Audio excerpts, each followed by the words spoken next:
Hello everyone, हामी चाहिँ business statistics हेरिरहेको छौँ र बिजनेस स्ट्याटिस्टिक्समा कोरिलेसन एनालाइसिसको बारेमा डिस्कसन गरिरहेको थियौँ र अघिल्लो भिडियोमा हामीले कार्ल पियर्सन्स कोफिसिएन्टको बारेमा हेरेका थियौँ।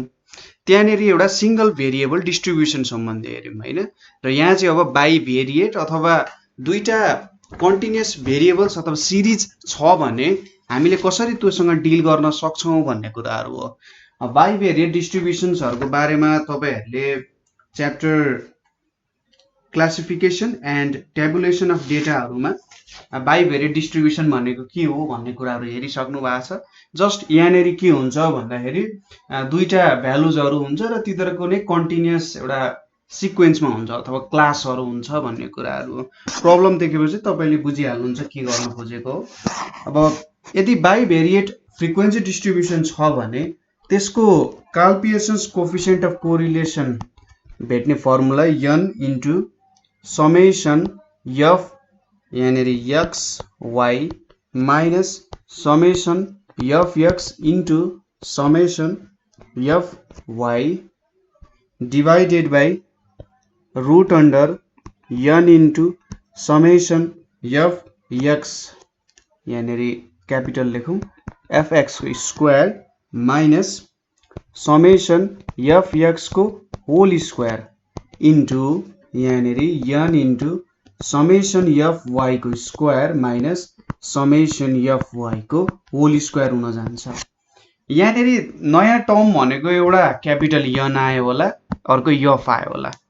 n भनेको टोटल नम्बर अफ अब्जर्भेसन्स अथवा टोटल फ्रिक्वेन्सी कति छ भनेर भन्न खोज्यो र एफ भनेको फ्रिक्वेन्सी हो।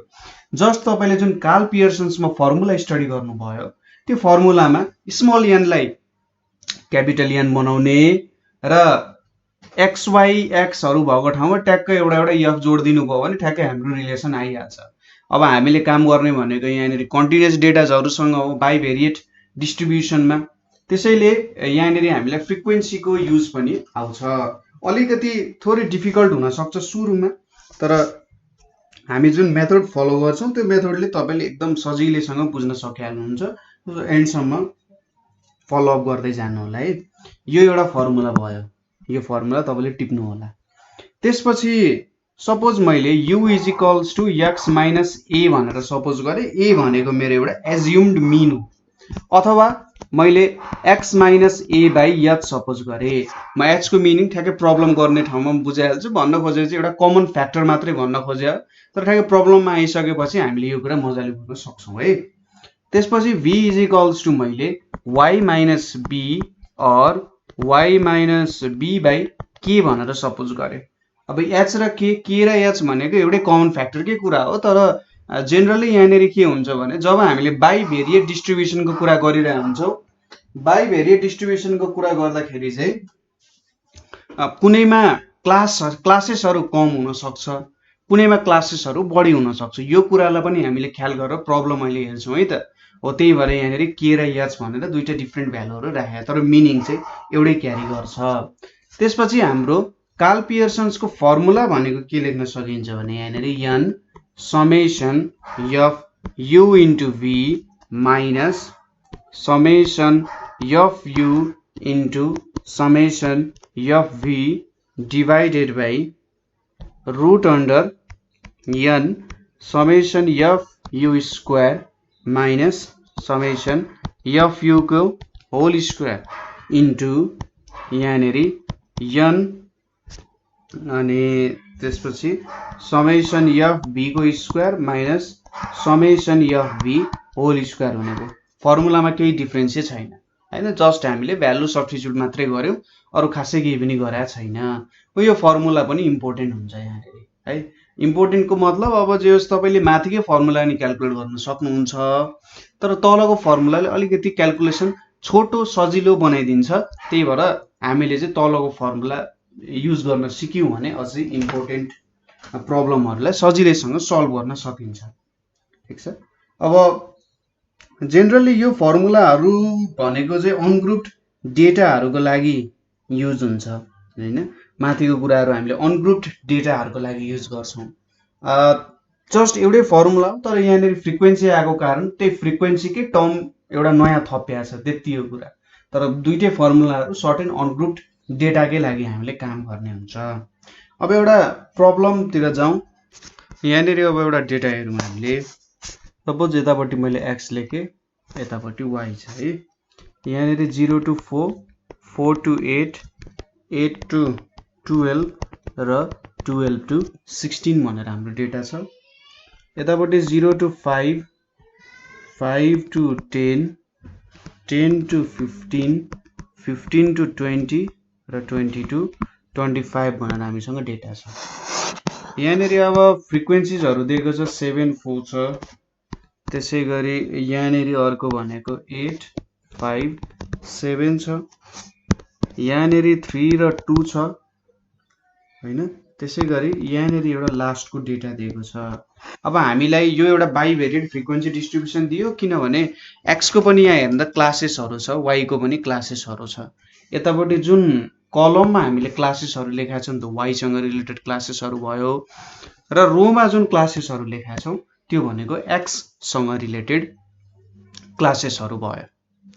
यहाँनिर बाइभेरिएट डिस्ट्रिब्युसन छ, दुईटा x र y भनेपछि दुईटा भेरिएट भ्यालु भइसकेपछि यो एउटा बाइभेरिएट डिस्ट्रिब्युसन भयो। यहाँनिर धेरैवटा फ्रिक्वेन्सी दिएको छैन, र अब यो डेटाबाट हामीले के क्याल्कुलेट गर्नुपर्ने हुन्छ त भन्दा यसको Karl Pearson coefficient of correlation हामीले क्याल्कुलेसन गर्नुपर्ने हुन्छ है। यो टेबल लेख्नु होला, र यो टेबलमा एउटा सानो एजम्पसन भन्दा पनि हामीले एउटा हाम्रो जुन युभी वाला फर्मुला थियो त्यो युभी वाला फर्मुला अनुसार हामीले थोरै काम गर्छौँ। सुरुमा u इज इक्वल्स टु के हो, x minus a by h भनेर भनेको थियौँ। अब x को भ्यालु त x भइहाल्यो। यहाँनिर अब एज्युम्ड मिन सपोज गर्नुपर्ने हुन्छ है। एज्युम्ड मिन सपोज गर्नको लागि कुनै पनि अब कन्टिन्युअस डेटामा त सिधै हामीले x को भ्यालु भेट्न सक्दैनौँ। त्यसको लागि हामीले के गर्छौँ त, त्यो डेटाको एउटा मिड भ्यालु झिक्छौँ। जस्तै 0 to 4 भनेपछि 0 + 4/2 गरेर 2 झिक्छौँ। 4 to 8 भनेपछि 4 + 8/2 गरेर त्यसको मिड पोइन्ट झिक्छौँ। मिड पोइन्ट झिकेर त्यसलाई x हो भनेर सपोज गरेर हामीले काम गर्ने गर्छौँ। र रह्यो h को कुरा। यहाँनिर h को काम के भयो भने हेर्नुहोस् त, 0, 4, 4, 8, 8, 12, 12, 16 छ नि। यो सबै नम्बर्सहरूलाई इक्वल्ली डिभाइड गर्ने भन्दा नि सबै नम्बर्सलाई विदाउट रिमाइन्डर हैन, कुनै पनि रिमाइन्डर नराखिकन सबै नम्बरलाई डिभाइड गर्न सक्ने सबैभन्दा ठुलो नम्बर कुन हो भनेर खोज्दाखेरि सबैभन्दा ठुलो नम्बर के आउन जान्छ त, यहाँ 4 भनेर आउन जान्छ। त्यसैले h को भ्यालु यहाँ 4 भयो। अनि v भनेको के हुन्छ, y minus b by k भनेर हुन्छ। अब b को भ्यालु एकछिनमा भेटिन्छ हामीले। के भनेपछि 0, 5, 5, 10, 15, 20, 15, 20, 20, 25 छ है। अब यो सबै नम्बर्सहरू जुन चाहिँ यहाँनिर हैन, तिनीहरू सबैलाई डिभाइड गर्न सक्ने विदाउट रिमाइन्डर सबसे ठुलो नम्बर कुन हो त भन्दा यहाँनिर 5 हुन्छ। त्यसैले k को भ्यालु 5 भयो। र यहाँनिर 4 वटा छ, x मा 4 वटा क्लास छ, y मा 5 वटा क्लास छ। त्यही भएर हामीले जस एउटा जेनरल प्रब्लम नै लिएर आएको छौँ यहाँनिर। अब यसलाई कसरी सल्भ गर्ने त, कसरी सल्भ गर्न सकिन्छ होला भन्दा हामीले पुरानै एप्रोच युज गर्ने हो। पुरानै एप्रोच युज गर्ने, थोरै अलिकति भिन्नता हुन्छ। टेबल बनाउनु पर्ने हुन्छ, किनभने त्यो टेबल नबनाउँदा नि हुन्छ, छुट्टा छुट्टै काम गर्दा पनि हुन्छ। तर के भयो भने त्यो टेबल बनाइयो भने दुईटै प्रब्लमलाई एकै ठाउँमा राखेर सल्भ गर्न सकिन्छ हैन। र सुरुमा हेर्दा अलिकति अप्ठ्यारो जस्तो देखिन सकिन्छ, तर तपाईले प्रब्लम सल्भ गर्दै जानुभयो भने त्यो टेबल पनि आफैमा एकदमै सजिलो कुरा छ। तपाईलाई लाग्छ कि यो सजिलै कुरा रहेछ, सजिलै एप्रोच अनुसार हामीले चाहिँ यो प्रब्लमहरु सल्भ गर्न सकिने रहेछ है भन्ने कुराहरु छ। सो सुरुमा म अब यसको एउटा टेबल बनाउँछु। त्यो टेबल बनाएर म त डेटाहरु लेखेर यसलाई कसरी सल्भ गर्ने भन्ने कुराहरु भन्छु है। सो यहाँनिर हामीले एउटा टेबल डेभलप गर्यौं है। हेर्दाखेरि अलिकति कम्प्लिकेटेड टेबल जस्तो देखिन्छ, तर खासै केही त्यस्तो गाह्रो चाहिँ हुँदैन। यहाँनिर टेबल बुझ्नको लागि खासै धेरै प्रब्लम पर्दैन। म एकचोटी टेबलको बारे सरर बुझाइदिहाल्छु है। हामीले जुन माथि टेबल एउटा जेनेरेट गरेका थियौं, यहाँनिर छ त्यो टेबल। यो टेबललाई नै एउटा सजिलो तरिकाले क्याल्कुलेसन गर्न सकियोस् भनेर यसलाई डेभलप गरेका छौं हामीले यहाँनिर हैन। बाइभेरिएट डिस्ट्रिब्युसन हो, थोरै अप्ठ्यारो चाहिँ पर्न सक्छ, तर खासै केही अप्ठ्यारो हुँदैन। यहाँनिर हेर्नुस्, हामीले रो साइडमा यहाँनिर के गरेका छौँ भन्दा एक्स लेख्यौँ, यतापट्टि वाइ लेख्यौँ, एउटा बाइभेरिएट जेनेरेट गर्ने हो। र तपाईँहरूले पहिले पनि स्टडी गरिसक्नु भएको छ, यदि कन्टिन्युस डिस्ट्रिब्युसन आइरहेको छ भने त्यति बेला त्यहाँनिर एक्स क्यालकुलेसन गर्ने तरिका भनेको के हो त, मिड भ्यालु क्यालकुलेट गर्नु पर्यो हैन। हामीले त एउटा डिफाइनाइट भ्यालु चाहिन्छ, कन्टिन्युस डिस्ट्रिब्युसनमा हामीले सिधै काम त गर्न सक्दैनौँ नि त है। त्यो भएर हामीले मिड भ्यालु भेट्नु पर्ने हो र यहाँनिर दुईटा मिड भ्यालुको टर्म्सहरू हामीले लेखेका छौँ। हेर्नुहोस्, मिड भ्यालु अफ वाइ भनेर हामी यसरी कलमको फर्ममा लेख्छौँ र मिड भ्यालु अफ एक्स भनेर यता रोको फर्ममा लेख्छौँ। र हाम्रो जुन यु र भी को एक्ज्याक्ट भ्यालु छ अथवा एउटा फर्मुला जुन जेनेरेट हुनुपर्ने हो त्यो यहीँ पोइन्टमा आएर जेनेरेट हुन्छ जति बेला हामीले मिड भ्यालु जेनेरेट गर्छौँ। सो सुरुमा मिड भ्यालु मात्रै निकाल्नु न त है। मिड भ्यालु अफ वाइ निकाल्नु सुरुमा।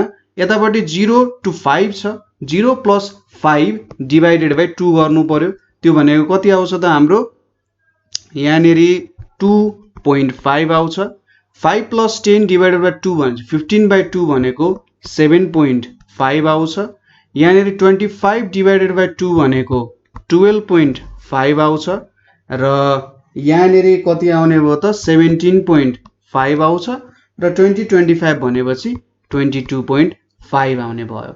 त्यसै गरी यतापट्टिको भ्यालुजहरुको लागि पनि मिड भ्यालु चाहियो भनेपछि 0 + 4/2 भनेको 2, 4 + 8 भनेको 12 डिभाइडेड बाई 2 भनेको 6, यहाँनिर 10, यहाँनिर 14 आउँछ।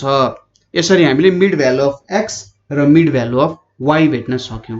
अब अर्को इम्पोर्टेन्ट कुरा यु र भी भेट्नु पर्ने छ। यु को फर्मुला के हुन्छ, X minus assumed mean by H हुन्छ। भी भनेको वाइ माइनस बी बाई के भयो।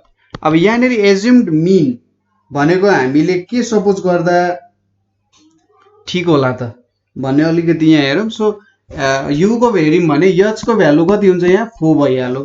एच को भ्यालु 4 भइसक्यो। अब एच को भ्यालु 4 भइसकेपछि यहाँनिर सपोज हामीले एज्युम्ड मिन को भ्यालु चाहिँ चारवटा, यो चारवटा भ्यालु जुन छ 2, 6, 10, 14, तो 2, 6, 10, 14 बाट हामीले के गर्नुपर्ने हुन्छ, एज्युम्ड मिन सपोज गर्नुपर्ने हुन्छ। जेनरली एज्युम्ड मिन सपोज गर्ने प्रोसेस तपाईलाई थाहा छँदैछ, पिचको कुनै डेटा लिने हो। जेनरली मिडलमा पर्यो भने राम्रो, मिडलमा परेन भने मिडल भ्यालु दिन सक्ने खालको दुईटा कुनै भ्यालुमा एउटा लिए हुन्छ। सपोज मैले 10 लिए अरे है, ए को भ्यालु 10 लिए भने यु इजिकल्स टु के हुन्छ त एक्स माइनस 10/4 हुन जान्छ हैन। अब यहाँ हेर्नुहोस्, यु भनेपछि यहाँनिर एक्स को भ्यालु 2 भयो हैन। 2 माइनस 10 भनेको त -8 डिभाइडेड बाई 4 भनेको -2 आयो, यो एउटा लेखियो। त्यसपछि 6 को पाली आयो, 6 माइनस 10 भनेको -4 डिभाइडेड बाई 4 भनेको -1 आइपुग्यो। त्यसपछि 10 माइनस 10 डिभाइडेड बाई 4 भनेको 0 आइपुग्यो। 14 माइनस 10 भनेको 4/4 भनेको यहाँनिर 1 भ्यालु आइपुग्न गयो। ठीक छ। त्यसै गरी अब भी को भ्यालु पनि क्यालकुलेट गरौँ। भी भनेपछि वाइ माइनस मिडल भ्यालु ल 12.5 सपोज गरे मैले, 12.5 डिभाइडेड बाई 5 हुने भयो हैन। यहाँनिर के आउला त अब हेर्नुस् त 2.5 माइनस 12.5 भनेको -10, -10 डिभाइडेड बाई 5 भनेको -2, 7.5 माइनस 12.5 भनेको -5 डिभाइडेड बाई 5 भनेको -1 आयो। 12.5 माइनस 12.5 डिभाइडेड बाई 5 भनेको 0 भयो। 17.5 माइनस 12.5 भनेको 5 मात्रै आउँछ, 5 डिभाइडेड बाई 5 भनेको 1 आयो र यहाँनिर भ्यालु 2 आइपुग्यो। ल यसरी हामीले यु र भी को भ्यालु पनि क्यालकुलेसन गर्यौं। सायद यहाँसम्म तपाईहरुलाई केही प्रब्लम नहोला। अब अगाडिको टेबल त तपाईले पक्कै लेख्नु भयो होला है। अगाडिको जुन टेबल लेख्नु भएको छ नि, अब त्यो टेबलको भ्यालुजहरु हामी यहाँनिर लेख्छौं। जस्तो फर्ममा लेखेको थियो त्यस्तै फर्ममा लेखौं होला एकचोटी है। मैले यहाँनिर 7 लेखे, यहाँनिर केही पनि थिएन। त्यसपछि अरु के थियो त, यहाँ 4 थियो, 8 थियो, यहाँ अरु दुईटा केही पनि थिएन। त्यसपछि ड्याश, यहाँ 5, यहाँ 3, त्यसपछि यहाँ केही पनि थिएन। यहाँनिर 7, यहाँ 2, यहाँ केही पनि थिएन। त्यसपछि यता ड्याश ड्याश ड्याश, यहाँनिर 9 हुन गयो। ल यो हाम्रो डेटा थियो। अब कलरले जे होस् तपाईले डेटाहरुलाई हेर्न सजिलो भइरा होला हैन। यसरी हामीले यहाँनिर भेट्यौं। यसपछि अब क्यालकुलेसनको पोर्सन आयो है। अब यहाँनिर दुईटा कुराहरु लेख्छौं। तपाईहरु नआत्तिहाल्नु होला, एकैछिनमा म बुझाइदिहाल्छु। यहाँनेरि मैले एउटा फ्रिक्वेन्सी भनेर लेखे है, यहाँनेरि एउटा फ्रिक्वेन्सी भन्ने टर्म छ र यहाँ पनि एउटा फ्रिक्वेन्सी भन्ने टर्म चाहिँ मैले लेखे। यहाँनेरि फ्रिक्वेन्सी भन्ने कुरा लेखे। ल ठीक छ। अब के छ त भन्दाखेरि बाइभेरिएट भइसकेपछि हामीले क्याल्कुलेसन गर्ने तरिका भनेको 0 to 5 को टोटल फ्रिक्वेन्सी भनेको यो रोमा कति फ्रिक्वेन्सी आइरहेछ सबैले जोडेर यहाँनेरि लेख्दियो भने 0 to 5 को टोटल फ्रिक्वेन्सी कति हुन्छ भनेर लेख्न सकिन्छ। जस्तै यहाँनेरि त 7 मात्रै आएको छ नि, ठ्याक्कै 0 to 5 को फ्रिक्वेन्सी 7 भयो। त्यसैगरी 5 to 10 को 4 र 8 छ, अरु ड्याश ड्याश छ, ड्याश ड्याश मतलब भएन, 4 + 8 गर्ने 12 भयो। 10 to 15 को 5 + 3 छ, यहाँनेरि 8 लेखिदिने। 15 to 20 को यहाँनेरि के भयो त 9 हुने भयो। ठीक छ, यो हाम्रो y को लागि काम गरिरहेछौं। अब x को लागि काम गर्दा माथिबाट के आउनु पर्यो, तलतिर आउनु पर्यो। यसलाई एक स्टेप यता लेख्यो भने चाहिँ बुझिन्छ होला। यहाँनेरि f भयो। अब यहाँनेरि यसरी यो तल यसरी झर्दाखेरि 7 + 4 भनेको 11 हुने भयो। त्यसैगरी 8 + 5 भनेको 13, 13 + 7 भनेको 20 है। 4 to 8 को टोटल फ्रिक्वेन्सी भनेको चाहिँ 20 रहेछ। 8 to 12 को 5 रहेछ र 12 to 16 को कति रहेछ त 9 रहेछ। यसरी हामीले जुन दुईटा बाइभेरिएट डिस्ट्रिब्युसन अथवा दुईटा डिस्ट्रिब्युसनहरु थियो त्यसको फ्रिक्वेन्सीजहरु चाहिँ क्याल्कुलेसन गर्न सक्यौं है। यसरी हामीले फ्रिक्वेन्सीज क्याल्कुलेसन गर्ने। रो को रोमा सबै जोडेर ठ्याक्कै त्यो टोटलमा लेख्दिने। यतापटिको टोटल लेख्नुको भनेको कारण यहाँ जुन हाम्रो तल टोटल लेखेका छौं नि, यो भनेको यो माथिबाट आइरहेको बाइभेरिएट फ्रिक्वेन्सी अथवा क्लासको लागि सम गर्ने हो फ्रिक्वेन्सी, र रोमा भएको रोमै सम गर्ने, कलममा भएको कलममा सम गरेर ठ्याक ठ्याक ठ्याक ठ्याक भ्यालुजहरु लेख्ने काम हो है। अब यसपछिको क्याल्कुलेसन यहाँ सजिलो हुन्छ। यसपछि जस्ट के गर्ने, यहाँनेरि भेट्नुपर्ने काम भनेको अब सिम्पल कामहरु छ, एकदमै सिम्पल कामहरु छ। यहाँ fv भेट्ने, त्यसपछि fv² भेट्ने र fuv भेट्ने। त्यसैगरी यहाँ पनि के भेट्ने त भन्दा fu भेट्ने, fu² भेट्ने र fuv भेट्ने। ठीक छ। अब दुई दुई जोडी fuv किन भेट्नु पर्यो, ल हेरौँ है त अब किन भेट्नु पर्यो भन्ने। fv फ्रिक्वेन्सी 7, v को भ्यालु -2 भनेपछि -14 हुन गयो यहाँ है। 12 र -1 भनेको -12 हुन गयो। 8 र 0 0, 9 र 1 9 हुने भयो। भनेपछि fv को सम कति हुने भयो त, यसो हेर्नुस् त। fv को सम अझ बाँकी छ है, के 9 to 18 पनि बाँकी रहेछ है यहाँनेरि, सरी 9 to 18 पनि छ। अब टोटल fv को सम भनेको कति आयो त यहाँ -26 + 27 भनेको 1 आउने भयो। त्यसैगरी टोटल फ्रिक्वेन्सी पनि यसको झिकिहालौं। यसको टोटल फ्रिक्वेन्सी त अब दुईटैको फ्रिक्वेन्सी त सेमै हुने हो हैन। 14 + 20 भनेको 34, 34 + 11 भनेको 45, यहाँनेरि 45 आउन गयो। अब fv² भेटौं। 7 * -2 को स्क्वायर भनेको 7 * 4 भनेको 28, 12 * -1 को स्क्वायर भनेको 12, 8 * 0 को स्क्वायर 0, 9 * 1 को स्क्वायर 9 र बाँकी रह्यो ठ्याक्कै यहाँनेरि कुन बाँकी रह्यो, यहाँनेरि एउटा 9 लेख्न छुट्या रहेछ अगाडि, त्यही भएर अलिकति क्याल्कुलेसन गर्दा म कन्फ्युज भइरहेको छु। यहाँ 9 लेख्थे है त मैले, ल अगाडिको थोरै छुट्या रहेछ, केही छैन। 9 * 2 को स्क्वायर भनेको 36 आउँछ। ल ठीक छ। अब यहाँनेरि fv² भनेको कति आउँछ त भन्दा 28 12 40, 40 + 9 49, 49 + 36 भनेको 85 आउनु पर्ने हो। ल 85। अब fuv है, u र v नै गर्नु पर्यो। सो 7 * -2 * -2 भनेको 28 आउँछ। 12 * -1 * -2 भनेको 24 आउँछ हैन। अब 8 * 0 * -1 भनेको 0 नै आउँछ। त्यसैगरी यहाँनेरि 9 * 1 * 0, 9 * 1 * 0 9 into 1 into 1 चाहिँ हुने हो, यहाँनिर 9 नै आउँछ। र लास्टली के छ त भन्दा अब एउटा डेटा कम भयो जस्तो देखिन्छ है। यहाँनिर 9 into 2 into अब यतापट्टि केही पनि छैन, योसँग मल्टिप्लाई गरेर लेखिदिने, यहाँनिर 80 नै आउँछ। ठिक छ, यसरी गर्न सक्नुहुन्छ यहाँनिर। अब यसको सम गरिदिने FUV भनेको कति हुन्छ, मैले तल लेखेँ 9 18 27 ठिकै छ होला। 9 into 1 into 1 नै छ, 9 into 2 18 भइहाल्यो। यहाँनिर 12 into -1 into -1 हुन्छ, कति हुन्छ यो 12 आउने रहेछ यहाँनिर एउटा मिस्टेक भएछ। अरू त लगभग ठिकै छ होला। यो 9 छ, 9 into 1 into 1 हुन्छ। ठिक छ ल। 28 12 भनेको 40, 40 प्लस 27 भनेको 67 आएछ यहाँनिर है। ल अहिले FUV को भ्यालु 67 भयो। अब FU क्याल्कुलेट गरौँ है। 11 into -2, 11 into -2 भनेको -22, 20 into -1 भनेको -20, 5 into 0 भनेको 0, 9 into 1 भनेको 9। त्यसै गरी 11 into -2 को स्क्वायर भनेको 44, अनि त्यसै गरी 20 into -1 को स्क्वायर भनेको 20 र 5 into 0 को स्क्वायर भनेको 0 र 9 into 1 को स्क्वायर भनेको 9 आउन जान्छ है। अब FUV क्याल्कुलेट गर्नु पर्यो। 11 into -2 into -2 भनेको कति आउँछ त, सो हेरौँ त।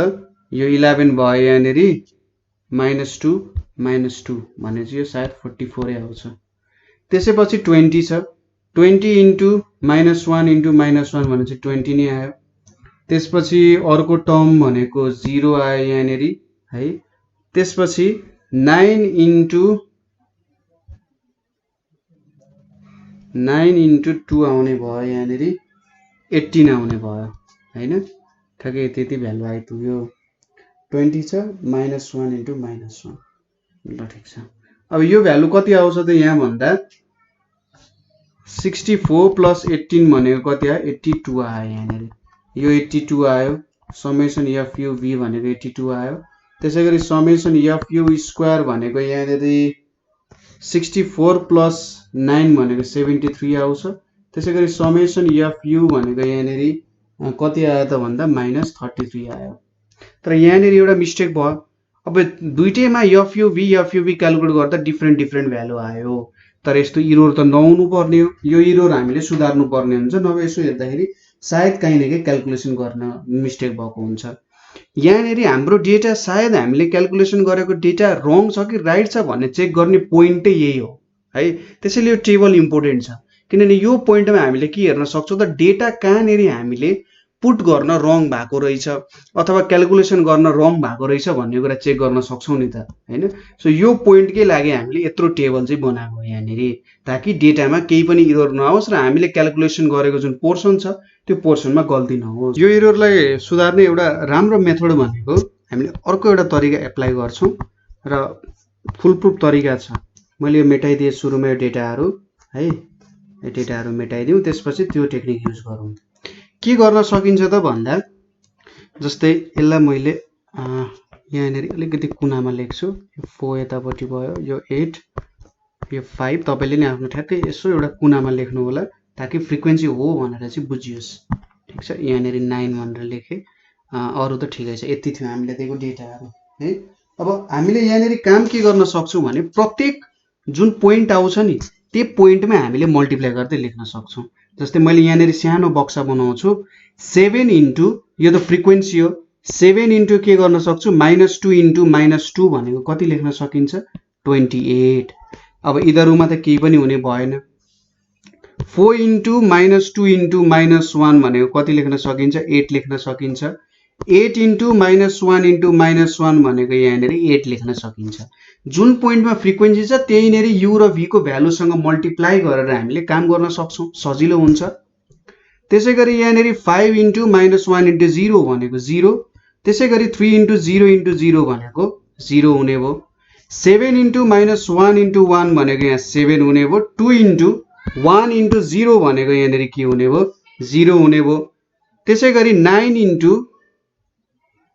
यहाँनिर हाम्रो 9 इन्टु 2 इन्टु 1 भनेको यहाँनिर कति आउने भयो त 18 आउने भयो है। यहाँ अलिकति थोरै स्पेस भयो ल 18। सो जहाँ पोइन्ट छ जुनमा फ्रिक्वेन्सी दिएको छ त्यही फ्रिक्वेन्सी त्यहाँनिर मल्टिप्लाई गरेर ठ्याक ठ्याक आफ्नो अपरेसनको काम गर्ने। अब एउटा सजिलो के भयो त हामीले यो 0 to 5 को एफयुभी भेट्नु पर्यो। यहाँनिर सिधै 28 लेखिदिने 28 मात्रै छ। त्यसै गरी यहाँनिर 8 + 8 गरेर 16 लेखिदिने। अब 10 to 15 को रोमा 0 हुने भयो। 15 to 20 को रोमा 7 हुने भयो 7 + 0। 20 to 25 को रोमा 18 हुने भयो। हो यसरी चाहिँ हामीले क्याल्कुलेसन गर्छौं। त्यसै गरी यता तलतिर आउँदा 28 + 8 भनेको 36 आउँछ। 8 + 7 भनेको यहाँनिर 7 इन्टु -1 सरी -7 हुन्छ।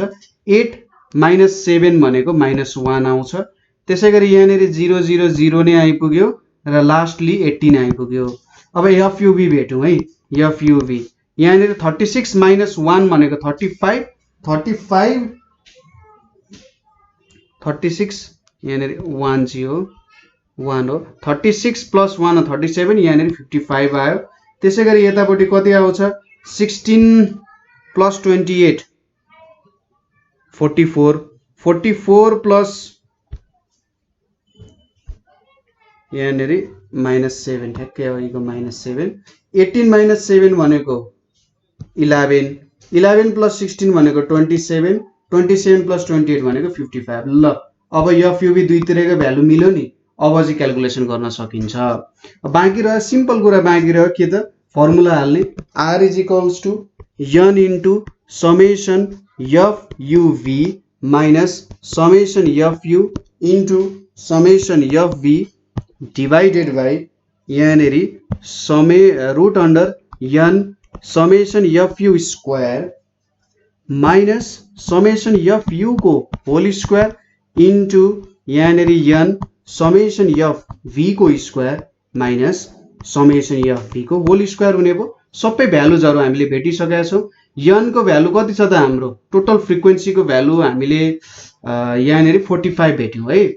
45 इन्टु 55 माइनस एफयु को सम -33 भयो इन्टु एफभी भनेपछि 1 हुने भयो डिवाइडेड बाइ यहाँ √45 इन्टु समेसन एफयु को स्क्वायर भनेको यहाँनिर 73 आउँछ माइनस यहाँनिर -33 को स्क्वायर हुने भयो। त्यसै गरी यतापट्टि 45 इन्टु समेसन एफभी स्क्वायर भन्छ 85 माइनस यहाँनिर के हुने भयो त 1 को स्क्वायर आउने भयो हैन। अब जस्ट यसको है के बाँकी रह्यो त भ्यालु क्याल्कुलेसन गर्न बाँकी रह्यो। कति हुन्छ त यसको भ्यालु भन्दा यहाँनिर 2508 डिवाइडेड बाइ यहाँनिर 3285 माइनस 1089 इन्टु यहाँनिर 3825 माइनस 1 यो भ्यालु कति आउँछ त 0.865 आउँछ। पोजिटिभ भ्यालु आयो। अब यो भ्यालु भनेको यसमा के हुन्छ त यसमा high degree of positive correlation भयो। High degree of positive correlation भयो। अगाडिको भिडियोमा हामीले डिस्कसन गरिसकेका छौं कति दिन कति रेन्जलाई के मान्ने भनेर हैन। हाई डिग्री कोरिलेसन एकचोटी फेरि बुझाइन्छु के काम गर्ने भन्दा टेबल बनाउने यसरी। अब जहाँनिर दिएको छ x को भ्यालु यता y को ठाउँमा दिए पनि त्यही ठाउँमा लेख्ने जे अनि u र v भ्यालु भेट्ने मिड भ्यालु भेटेर u र v को भ्यालु भेट्ने। त्यसपछि ठ्याक्कै एउटा कुनामा के लेख्ने त तिनीहरुको फ्रिक्वेन्सी लेख्ने र यता तलतिर एफयु एफयु स्क्वायर एफयुभी भयो। यतापट्टि एफभी एफभी स्क्वायर एफयुभी भयो हैन। र त्यसपछि हरेक फ्रिक्वेन्सीमै के गर्ने u र v करेस्पोन्डिङ मल्टिप्लाई गरेर लेख्दिहाल्ने त्यहाँनिर यसरी बक्सा बनाएर जहाँ जहाँ फ्रिक्वेन्सी दिएको छ है। र त्यसपछि एक ठाउँमा फ्रिक्वेन्सी एड गर्ने रोमा एक ठाउँमा कलममा एड गर्ने र अरु त एफभी एफभी स्क्वायर फर्मुला अनुसार के भ्यालु भेट्नु पर्ने हो। लास्टली ठीक छ कि छैन भनेर चेक गर्दा एफयुभी को भ्यालु सेम आयो भने तपाईको क्याल्कुलेसन एकदम ठीक छ करेक्ट छ। नभए के भयो त एरर आयो भन्ने कुरा हो। त यहाँसम्म तपाईले केही प्रब्लम भयो अथवा बुझ्नु भएन भने तपाईले हामीलाई कमेन्ट गर्न सक्नुहुन्छ अथवा 98495 95895 मा पनि कल गर्न सक्नुहुन्छ। So thank you for watching.